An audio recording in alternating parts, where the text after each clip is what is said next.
Hello everyone, I am Shraddha from study master. आज हम पढ़ेंगे Beehive book textbook English का chapter 4 a truly beautiful mind.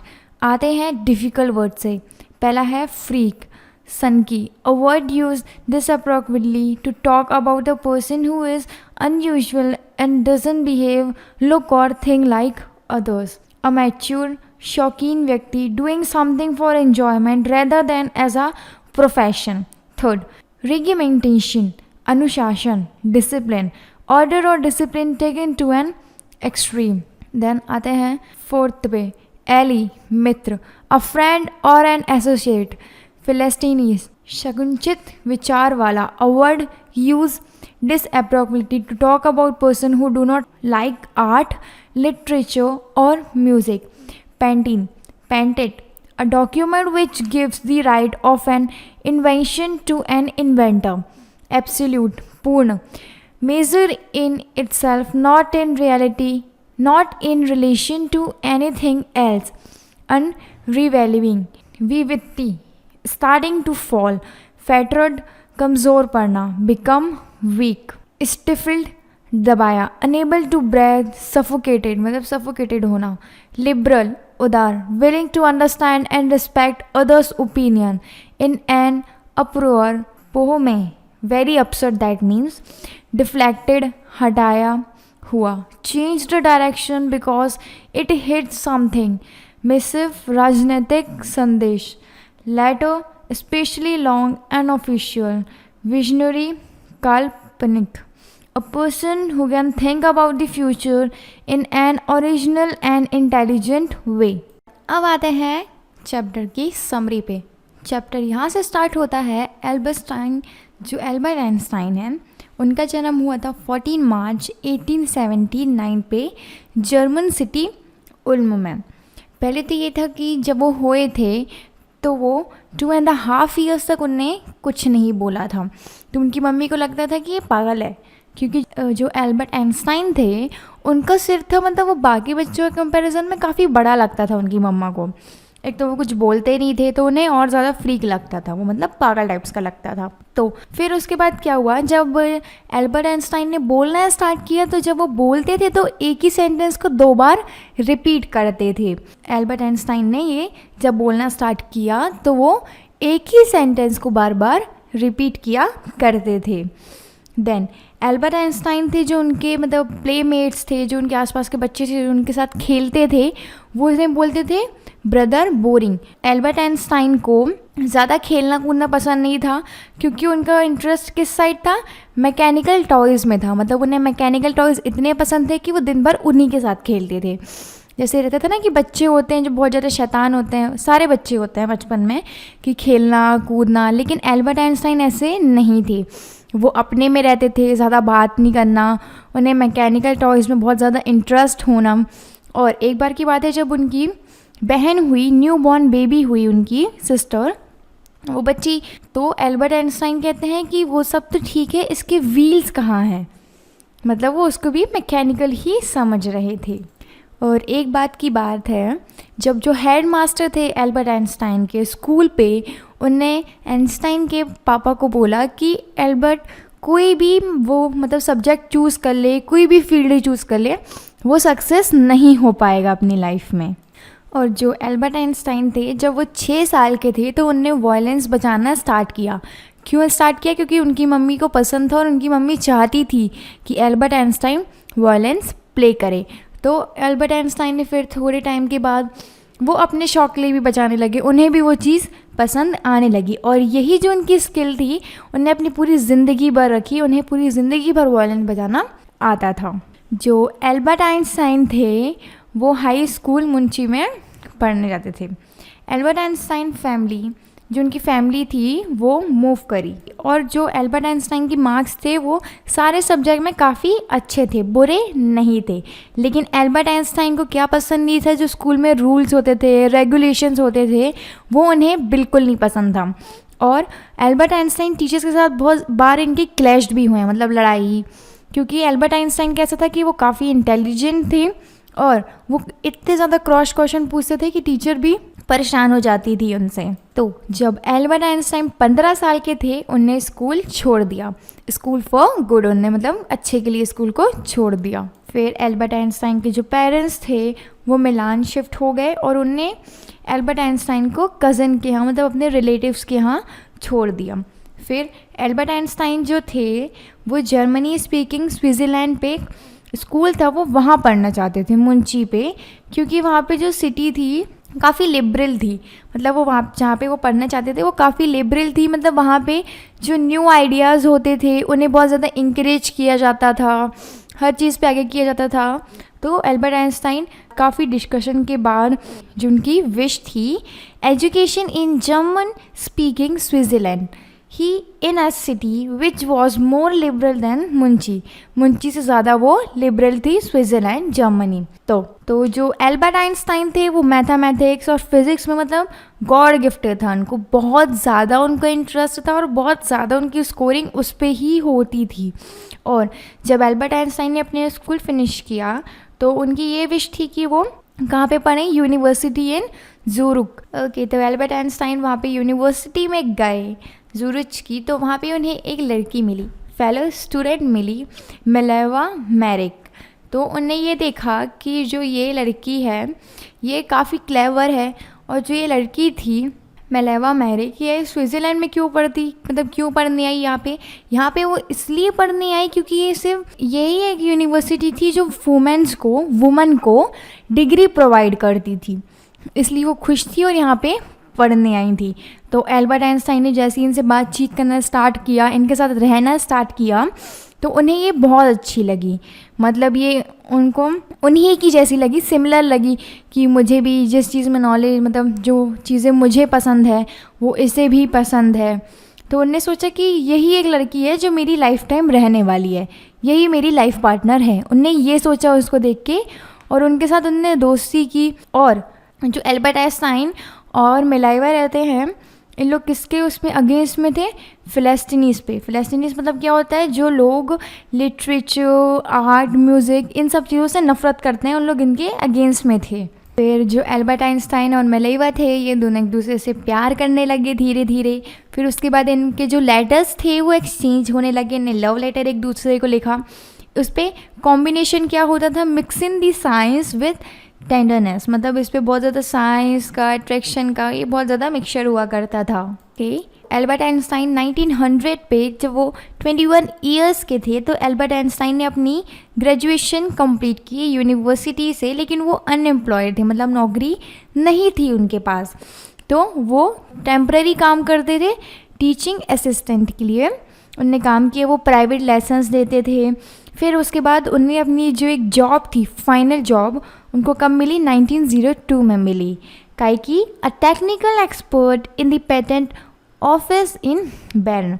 उन्हें एक वहाँ पे ये रहता था उनका कि जो साइंटिस्ट रहते थे उनके जो भी वो रहते थे, क्या कहते हैं, डिस्कवरीज रहती थी, जो भी वो चीज़ें बनाते थे तो उनको बस देखना रहता था एल्बर्ट आइंस्टाइन को उस चीज़ पे। तो एल्बर्ट आइंस्टाइन को दूसरों की इन्वेंशन को देखना था, उसको असिस्ट करना था, तो उसी की प्लेस पे एल्बर्ट आइंस्टाइन क्या करते थे, वो अपने आइडियाज़ क्रिएट कर रहे रहते हैं, वो अपने आइडियाज़ को डेवलप कर रहे रहते हैं। और जहाँ पे वो बैठते थे जो उनका एक ड्रॉर था उन्होंने उसका एक नाम भी रखा, ब्रू ऑफ थ्योरेटिकल फिजिक्स, जहाँ पे उनके पूरे थॉट्स रहते थे, वो पेपर्स पे लिखते थे। एल्बर्ट आइंस्टाइन के वहाँ पे थॉट्स हुआ करते थे। तो एल्बर्ट आइंस्टाइन की एक थ्योरी थी जो उनको फेमस पेपर था 1905 पे, एल्बर्ट आइंस्टाइन की स्पेशल थ्योरी थी ऑफ रिलेटिविटी। उस पर ये बताते हैं वो कि जो टाइम है और डिस्टेंस है वो कभी भी सेम नहीं होते हैं। Same time if they come together again after a journey if one of them, जो इनकी थ्योरी थी उससे हमें ये पता चलता था, डिस्क्राइब बताता था relation between mass and energy, मतलब जो टाइम रहता था और जो डिस्टेंस रहता था वो दोनों कभी सेम नहीं हुआ करते थे। तो इनकी जो थ्योरी थी, जो फॉर्मूला था वो ये है, E=mc²। ओके, तो जो एल्बर्ट आइंस्टाइन थे वो बहुत ज़्यादा डिफ़िकल्टीज फेस कर रहे थे फिज़िक्स पे, और उसी वक्त पे उनकी जो प्राइवेट लाइफ थी वो बहुत ज़्यादा परेशान चल रही थी। उनके प्राइवेट लाइफ में भी बहुत ज़्यादा प्रॉब्लम्स चल रही थी। क्यों चल रही थी? क्योंकि जो एल्बर्ट आइंस्टाइन थे वो किससे शादी करना चाहते थे? मलाइवा से, जो उनकी यूनिवर्सिटी पे उनको फ्रेंड मिली, उनसे वो शादी करना चाहते थे। लेकिन जो एल्बर्ट आइंस्टाइन की मम्मा थी वो नहीं चाहती थी, उन्हें वो पसंद नहीं थी। क्यों नहीं थी? क्योंकि जो मलाइवा थी वो एल्बर्ट आइंस्टाइन से 3 साल बड़ी थी, और उन्हें वो जानती भी थी कि वो बहुत ज़्यादा इंटेलिजेंट है मलाइवा, और वो भी बुक हैं, मतलब सेम बुक हैं, मतलब वो भी बुक जैसी है मेरे को पढ़ने के लिए इंटरेस्ट। वो बोलती थी कि जैसे तुम हो, आइंस्टाइन को वो बोलती थी जैसे तुम हो वैसे मलाइवा भी है, तो दोनों सेम हो जाओगी। तो एल्बर्ट आइंस्टाइन थे, फिर उनने वेडिंग को थोड़े दिन के लिए पोस्टपोन कर दिया। फिर उसके बाद उनने क्या किया, फाइनली उनने उनसे मैरी की। जनवरी 1903 में जो आइंस्टाइन थे उनने उनसे शादी की और उनके 2 बच्चे हुए। आफ्टर फ्यू ईयर्स, जो मतलब कुछ सालों के बाद, जो उनकी शादीशुदा ज़िंदगी थी उसमें बहुत ज़्यादा प्रॉब्लम्स आने लगी, क्योंकि जो मलाइवा थी वो अपने एम था, जो चीज़ वो पाना चाहती थी उस चीज़ से वो दूर होती गई घर संभालने के चक्कर पे। फिर उसके बाद वो अनहैप्पी हाउसवाइफ बन गई, उन्हें पसंद नहीं था ये चीज़। फिर बहुत ज़्यादा उनके बीच लड़ाई होने लगी, फाइट्स होने लगी, इसी के कारण उनका फिर डाइवोर्स हो गया। 1919 पे उनका डाइवोर्स हो गया। और जो आइंस्टाइन थे उनने अपनी कज़न एल्सा से उसी ईयर शादी कर ली। तो यहाँ से जो एल्बर्ट आइंस्टाइन की लाइफ थी वो पूरी तरह चेंज हो गई और उनकी लाइफ का न्यू चैप्टर स्टार्ट हुआ। जो यहाँ पे ये था कि एल्बर्ट आइंस्टाइन को बहुत ज़्यादा वर्ल्ड फेमस, मतलब वो फेमस होने लगे। जो उनकी थ्योरी थी 1950 पे, जो उनकी थ्योरी थी जनरल थ्योरी ऑफ रिलेटिविटी, जो which provides a new interpretation of gravity. उनकी जो न्यू थ्योरी, उनने ये बताया कि जो escape of the sun in 19 broad, मतलब जो सोलर स्केप आया था उस पर एल्बर्ट आइंस्टाइन ने बताया कि कौन से स्टार से क्या रेज आनी, मतलब जो एल्बर्ट आइंस्टाइन ने बताया कि ये चीज़ होने वाली है वो चीज़ फिक्स्ड थी, वही चीज़ सेम एज हुई।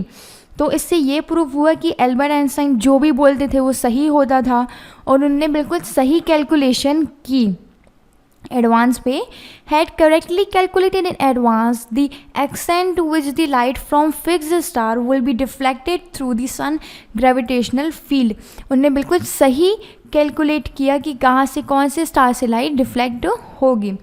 तो इसी कारण से जो न्यूज़पेपर थे उन्हें क्या बोला गया, न्यूज़पेपर पे ये लिखा गया, प्रोक्लेम्ड किया गया उनको अ साइंटिफिक रेवोल्यूशन। फिर एल्बर्ट आइंस्टाइन को नोबेल प्राइज़ दिया गया फिज़िक्स पे 1921 पे। उन्हें बहुत ज़्यादा रिस्पेक्ट मिली, प्रेस, ये सब वर्ल्ड फेमस हो गए। फिर जो नाजीज़ थे वो जर्मनी में शिफ्ट हो गए, मतलब नाजीज़ के पास पावर आ गई जर्मनी की 1933 में। तब जो एल्बर्ट आइंस्टाइन थे वो शिफ्ट हो गए यूएस में, यूनाइटेड स्टेट पे वो शिफ्ट हो गए।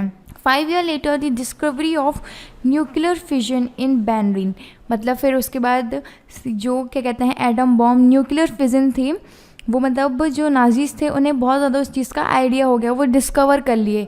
जो अमेरिकन फ्यूजिस्ट थे इन एन ओपर, many of them had fell from the faces just as Einstein had, and now they were afraid the Nazis could build and use an atomic bomb। जो Nazis थे उन्होंने atom bomb के बारे में सारी information collect कर ली, पूरा knowledge ले लिया उसके बारे में, और एल्बर्ट आइंस्टाइन को ये डर था कि अगर इन्हें उस चीज़ का यूज़ किया तो ये चीज़ बहुत ज़्यादा डेंजर हो सकती है। ये सब के बीच पे एल्बर्ट आइंस्टाइन जो रहते हैं उन्हें अमेरिकन प्रेसिडेंट जो रहते हैं फ्रैंकलिन डी रोजवेल्ट, उनने लेटर लिखा 2 अगस्त 1939 पे। उनको ये लेटर लिखा आइंस्टाइन ने कि अगर ये एक मतलब सिंगल टाइप का भी अगर एक बॉम्ब भी अगर वहाँ फट जाएगा तो वो पार्ट को ख़त्म तो करेगा ही करेगा, लेकिन जो सराउंडिंग टेरिटरीज रहेंगी वो भी पूरी तरह से तबाह हो सकती हैं, ये बहुत ज़्यादा डेंजर है। तो ये सब जो उन्हें लिखा एल्बर्ट आइंस्टाइन ने लेटर्स पे, तो जो अमेरिकन्स थे, प्रेसिडेंट थे, उनने इस चीज़ पे इतना ध्यान नहीं दिया। तो जो अमेरिकन्स थे उनने एक अपने सीक्रेट प्रोजेक्ट पे एटॉमिक बॉम्ब को बनाया। फिर उनने वही बॉम्ब को क्या किया, एक्सप्लोड किया हिरोशिमा को और नागासाकी पे अगस्त 1945 पे उनने वहाँ पे ब्लास्ट किया। तो उनने यहाँ मतलब जो प्रेसिडेंट थे उन्हें यहाँ पे ब्लास्ट करवा दिया नागासाकी पे। तो इसके बाद जो एल्बर्ट आइंस्टाइन थे वो बहुत ज़्यादा शॉक पे आ गए, उनको बहुत ज़्यादा बुरा लगा कि ये क्या हो गया। फिर उन्होंने फिर एक लेटर लिखा पब्लिक मैसेज के लिए कि मतलब पीस होनी चाहिए, शांति होनी चाहिए। तो उनके इस लेटर का किसी पे कोई फ़र्क नहीं पड़ा। इन ये लेटर उनका कोई ने ज़्यादा ध्यान नहीं दिया इस चीज़ पे। जो फिर एल्बर्ट आइंस्टाइन थे, फिर वो पॉलिटिक्स में इन्वॉल्व होने लगे। क्यों होने लगे? वो इसलिए इन्वॉल्व होने लगे कि वो पॉलिटिक्स के ही थ्रू पीस डेवलप कर पाएँ, कंट्री पे पीस एंड डेमोक्रेसी डेवलप कर पाएँ। फिर जो एल्बर्ट आइंस्टाइन थे उनने ये सोचा कि जो ये सब बॉम्ब ब्लास्ट हुआ है वो सब इनके कारण हुआ है। वो इस चीज़ को खुद के ऊपर लेते थे कि ये सब मेरे कारण हुआ। तो फिर उनने क्या किया, खुद को ही चेंज कर लिया। उनने पीस, डेमोक्रेसी इस चीज़ पे अपने आप को ढाल लिया। वो मतलब हर चीज़ शांति से करना चाहते थे, हर चीज़ को शांति से ख़त्म करना चाहते थे वो। और जो एल्बर्ट आइंस्टाइन थे वो 1955 76 की एज में उनकी डेथ हो जाती है। और उन्हें जो वर्ल्ड सिटीज़न है, मतलब वो अपन उनको किस नाम से जानते हैं, world citizen as much as a scientific genius. हम उन्हें पीस के लिए भी जानते हैं और हमारे वो बहुत बड़े साइंटिस्ट थे वर्ल्ड के। तो यहाँ पे ख़त्म होता है एल्बर्ट आइंस्टाइन का चैप्टर। ओके देन, अब आते हैं एक्सरसाइज पे। तो पहले एक्सरसाइज है, here are some headings for paragraphs in the text, write the number of the paragraphs for each title against the heading. इसमें ये बोला गया है कि आपको पैराग्राफ बताना है कि किस टाइम पे क्या क्या हुआ है। तो पहला है आइंस्टाइन को इक्वेशन, वो है पैराग्राफ 9 पे। Second, Einstein meets his future wife, paragraph 7 पे। Third, the making of violinist, वो है 3rd पैराग्राफ में। Mileva and Einstein mother, 10th paragraph. Fifth, a letter that launch the arms race, paragraph 14। Sixth, a desk drawer full of ideas, paragraph 8। Seventh है marriage and divorce, paragraph 11। Okay, तो अब आते हैं second question पे, who had this opinion about Einstein. इसमें ये बोला गया है कि आइंस्टाइन को किस किसने क्या क्या बोला है, तो अपन को ये बताना है। पहला है ही वॉज बोरिंग, बोरिंग किसने बोला था आइंस्टाइन को? आंसर है हिज प्लेमेट्स, मतलब जो उसके क्लास पे रहते हैं खेलने वाले, उन लोग उसको बोलते थे। Then second, he was stupid and will never succeed in life, वो बहुत ज़्यादा स्टूपिड है, वो अपनी ज़िंदगी में कुछ नहीं कर सकता। ये कौन बोलता था? A head master. Third, he was a freak, he was a freak किसने बोला? वो तो पागल है, वो किसने बोला? उसकी मम्मा ने बोला। Third question, explain what the reason for the following are. First, मतलब रीज़न बताना है। Einstein leaving the school in Munich for good, इसमें पूछ रहा है आइंस्टाइन ने लीव क्यों किया स्कूल को? For good. Einstein did not like the strict order and discipline of the school, he had clashed with the teacher also, मतलब जो आइंस्टाइन थे उन्हें रूल्स, रेगुलेशन, डिसिप्लिन्स ये सब उन्हें अच्छे नहीं लगते थे और कभी कभार तो वो टीचर से भी लड़ लिया करते थे। अब आते हैं टेक्सचुअल एक्सरसाइज के सेकेंड क्वेश्चन पे। Einstein wanted to study in Switzerland rather than in Munich, Einstein जो रहते हैं उन्हें स्विट्ज़रलैंड में पढ़ना रहता है, जहाँ पे वो पहले पढ़ते थे वहाँ उन्हें नहीं पढ़ना। इसका आंसर है his parents move to Milan, they left Einstein with their relatives, Einstein convinced his parents to continue his education in Switzerland. जो आइंस्टाइन रहते हैं उन्हें स्विट्ज़रलैंड में पढ़ने का मन रहता है और जो उसके पेरेंट्स रहते हैं वो मिलान पे मूव्ड हो जाते हैं, कुछ वक्त के लिए काम के लिए जाते हैं मिलान, और आइंस्टाइन को वो अपने रिलेटिव्स के यहाँ छोड़ देते हैं। और जो आइंस्टाइन रहते हैं वो अपने पेरेंट्स को कन्विंस करते हैं कि मुझे जो अपनी बाकी की एजुकेशन है वो स्विट्ज़रलैंड पे कंटिन्यू करनी है। Then third question, Einstein seeing in Mileva an ally, इस पर ये बोला गया है कि आइंस्टाइन ने मिलीवा में ऐसे क्या देखा जो उसको अपनी दोस्त बना लिया, मतलब क्या ऐसा दोस्त था वाला। He saw an ally in Mileva because he found her a clever creature, she was very intelligent, मतलब जो मैली रहती है उस पर उन्होंने बहुत अच्छा दोस्त देखा, एक क्लेवर क्रीचर देखा दिमाग वाला, और वो बहुत ज़्यादा इंटेलिजेंट रहती हैं। Fourth, what do these tell you about Einstein, मतलब ये सब क्या बताते हैं आपको आइंस्टाइन के बारे में? इसका आंसर है these tell that Einstein was not an ordinary man, मतलब जो ये सब लोग रहते हैं वो ये बताते हैं कि आइंस्टाइन ऑर्डनरी बॉय नहीं रहते। He had the qualities that will make him great in future, उनके में ऐसी क्वालिटीज़ रहती है कि वो उन्हें फ्यूचर पे एक ग्रेट इंसान, एक पर्सन बनाए। And this he did show in his discovery. और ये चीज़ किस चीज़ में दिखी कि वो बहुत ही ऑर्डनरी पर्सन नहीं है, बहुत ही मतलब जो उनका फ्यूचर है वो ग्रेट था। ये उनकी डिस्कवरी से हमें पता चला, जो उन्हें इन्वेंशन किए उससे हमें पता चला। ओके, तो अब आते हैं क्वेश्चन 4 पे। What did Einstein call his desk drawer at the patent office. जो आइंस्टाइन रहते हैं वो अपनी डेस्क को ड्रॉर मतलब क्यों बुलाते हैं। Einstein call desk drawer at the patent office as bureau of theoretical physics. मतलब आइंस्टाइन की जो ड्रॉर रहती है वो उन्हें क्या बुलाते हैं, ब्यूरियर ऑफ थियोरेटिकल फिजिक्स। मतलब उस पर जो उनके थाट्स रहते हैं, जो उनके आइडियाज़ रहते हैं, इन्वेंशंस रहती है आइंस्टाइन की, वो उस पर रखी रहती है, तो उन्होंने उसका नाम रखा रहता है। It was because he was developing his own idea. ये इसलिए क्योंकि वो अपने ओन आइडियाज़ डेवलप कर रहे रहते हैं।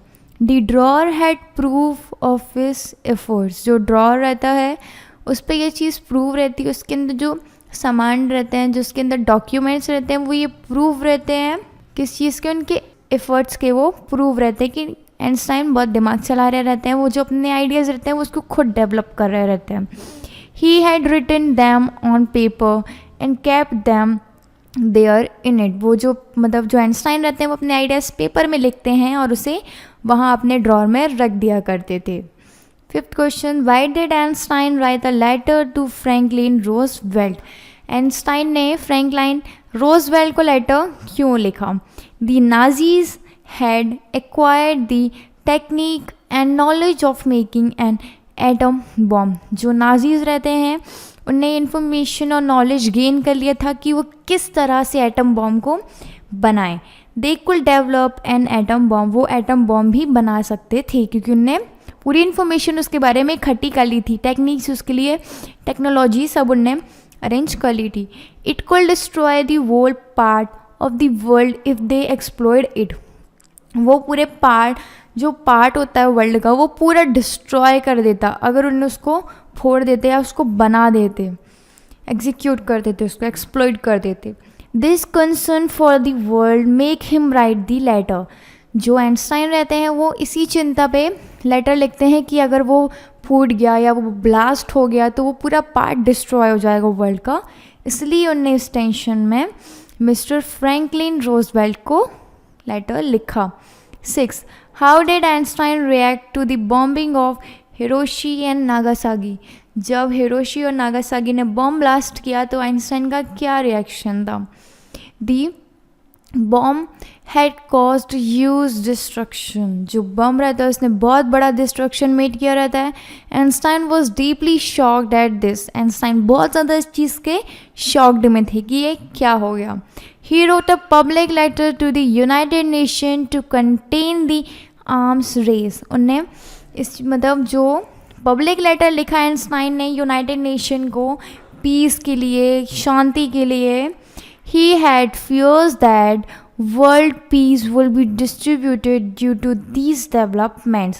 वो ये सोचते थे, उनको इस चीज़ का डर था कि जो वर्ल्ड की शांति है, डिसिप्लिन है, मतलब सब खुशहाल हैं, वो चीज़ डिस्ट्रॉय हो जाएगी सिर्फ ये डेवलपमेंट के कारण। 7th question, why does the world remember Einstein as a world citizen.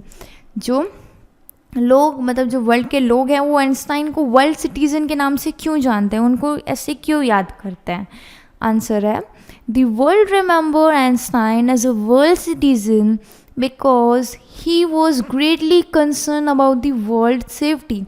जो आइंस्टाइन रहते हैं उन्हें वर्ल्ड की सेफ्टी के बारे में वो बहुत ज़्यादा परेशान रहते हैं, मतलब कंसर्न रहते थे वो। The world was after the armed race. He was worried that द atom bombs could destroy the world if the countries made and exploit them.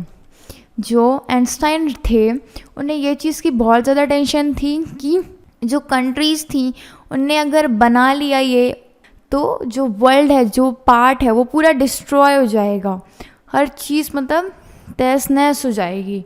सो उन्हें इसलिए याद किया जाता था, वर्ल्ड सिटीजन के नाम से जाना जाता था। आते हैं अब 8 क्वेश्चन पे। Here are some facts about Einstein life, arrange them in chronological order, जो आइंस्टाइन की लाइफ रहती है हमें उसको लाइन से जमाना है कि किसके बाद क्या हुआ, क्या लाइन आई, ये सब.